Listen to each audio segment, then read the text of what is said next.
Good morning to all student.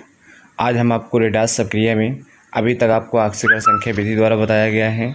अब आपको ion electron विधि द्वारा समीकरण का संतुलन करना या आयन इलेक्ट्रॉन विधि द्वारा इलेक्ट्रॉन का संतुलन करना। जैसे आपका प्रश्न है Cr2O7 माइनस माइनस और आपका है हाइड्रोजन H प्लस C2O4, इसको ऑक्सीडेट बोलते हैं C2O4 को, जिसपे माइनस माइनस दो चार्ज हैं। एरो का चिन्ह chromium Cr3 plus CO2 plus H2O।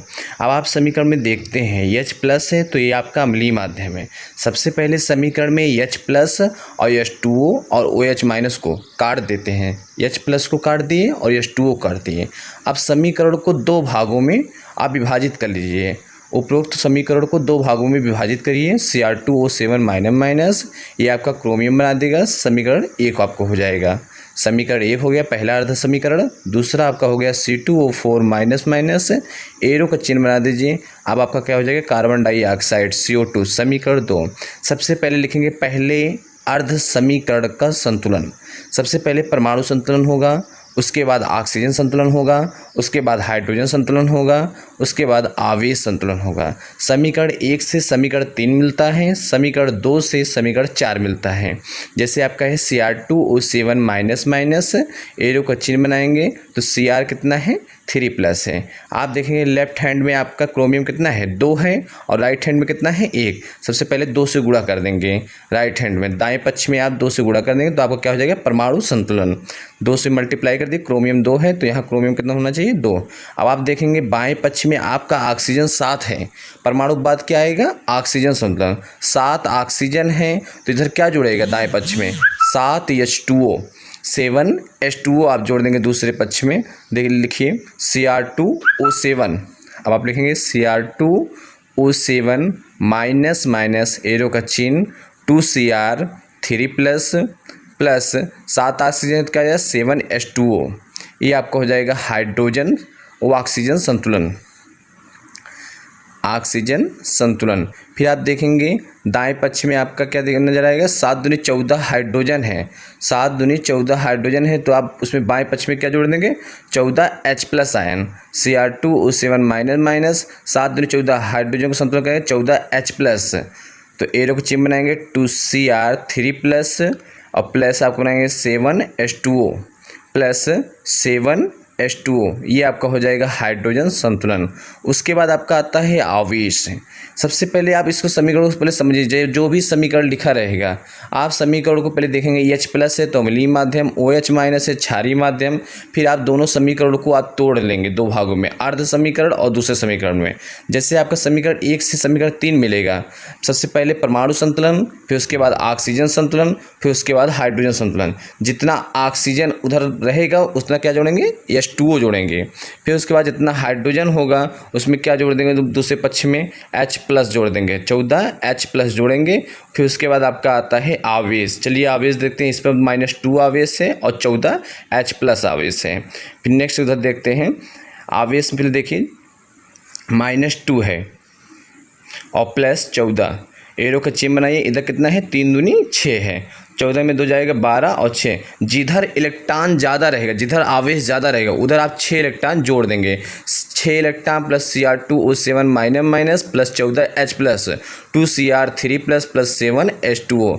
ये आपका मिल जाता है समीकरण 3। इसे कहते हैं आवेश संतुलन। ये आपके 4 हो गए परमाणु संतुलन, ऑक्सीजन संतुलन, हाइड्रोजन संतुलन, आवेश संतुलन। नेक्स्ट देखते हैं दूसरे अर्ध समीकरण का संतुलन। चलिए देखते हैं दूसरे अर्ध समीकरण संतुलन है आपका C2O4 माइनस माइनस, एरो का चिन्ह है आपका CO2। वही पुनः प्रोसेस परमाणु संतुलन, ऑक्सीजन संतुलन, हाइड्रोजन संतुलन और आवेश संतुलन। इससे आपको समीकरण 4 मिलेगा। चलिए देखते हैं। यहाँ पर कार्बन 2 है और कार्बन इधर कितना है 1 है। सबसे पहले यहाँ 2 से गुणा कर दीजिए तो आपका क्या हो जाएगा परमाणु संतुलन। ये आपका हो गया परमाणु संतुलन। फिर उसके बाद आता है ऑक्सीजन संतुलन। ऑक्सीजन देख रहे होंगे लेफ्ट हैंड में आपका 4 ऑक्सीजन है, माइनस माइनस एरो चिन्ह 2CO2, तो इधर भी 4 है, ऑक्सीजन बराबर है, ऑलरेडी ऑक्सीजन पहले से ही बराबर है, मतलब ऑक्सीजन दोनों तरफ क्या है, पक्ष बराबर है। आप देख रहे होंगे बाएं पक्ष में और दाएं पक्ष में हाइड्रोजन है नहीं, इसका मतलब हाइड्रोजन पहले संतुलन है। अब देखते हैं आवेश, आवेश उधर -2 है और इधर आवेश कितना है 0, तो 0 बड़ा है, कितना बड़ा है 2, तो 2 इलेक्ट्रॉन इधर जोड़ देंगे, 2 इलेक्ट्रॉन 2 CO2 प्लस 2 इलेक्ट्रॉन, तो आपको हो जाएगा आवेश संतुलन। इसे बोलेंगे समीकरण 4, आवेश संतुलन हो गया, परमाणु संतुलन हो गया, ऑक्सीजन संतुलन हो गया। और इसके बाद क्या हो गया, आवेश, इसमें हाइड्रोजन था ही नहीं। तो इसके बाद आता है आपका, पहले देखते हैं समीकरण 3 देखेंगे, समीकरण 4। समीकरण 3 में 6 इलेक्ट्रॉन हैं, तो समीकरण 4 में 3 से गुणा कर दीजिए। समीकरण 4 में 3 से गुणा करने पर, समीकरण 4 में 3 से गुणा करने पर, क्यों कर रहे हैं, क्योंकि हमें इलेक्ट्रॉन बराबर करना है, क्योंकि समीकरण जो 3 में है उसमें 6 इलेक्ट्रॉन हैं। तो 3C2O4 माइनस माइनस एरो का चिन्ह, 3 दूनी 6 हो जाएगा, 6 CO2 प्लस 6 इलेक्ट्रॉन, इसे कहेंगे समीकरण 5 है। अब समीकरण 5 और समीकरण 3 को जोड़ लेंगे। समीकरण 3 और समीकरण 5 को जोड़ने पर, समीकरण 3 और समीकरण 5 को जोड़ेंगे, 6 इलेक्ट्रॉन और 6 इलेक्ट्रॉन आपका कट जाएगा, तो आपका फाइनल रिजल्ट आ जाएगा Cr2O7 minus minus plus 3C2O4 minus minus plus 14H plus, arrow का चिन्ह लिखेंगे, chromium 2Cr3 plus 6CO2 plus 7H2O। ये आपका हो गया आयन इलेक्ट्रॉन विधि द्वारा समीकरण का संतुलन। इसके बाद आपको एक होमवर्क देते हैं जो आपका क्षारीय माध्यम रहेगा, इसका आप प्रोसेस पुनः एक बार पढ़ देख लीजिएगा। सबसे पहले परमाणु संतुलन, फिर उसके बाद ऑक्सीजन संतुलन, फिर उसके बाद हाइड्रोजन संतुलन, फिर उसके बाद आवेश संतुलन किया जाता है। चलिए आपको देते हैं, एक होमवर्क देते हैं, आप लोग उस होमवर्क को अपने घर पर करेंगे, ठीक है। नेक्स्ट देखते हैं, ये आपका HW है, आपका homework, Br2OH minus BrO3 minus plus Br minus plus H2O। सबसे पहले समीकरण को देखेंगे, OH माइनस दिख रहा है तो ये हमारा समीकरण कौन सा है, क्षारीय माध्यम।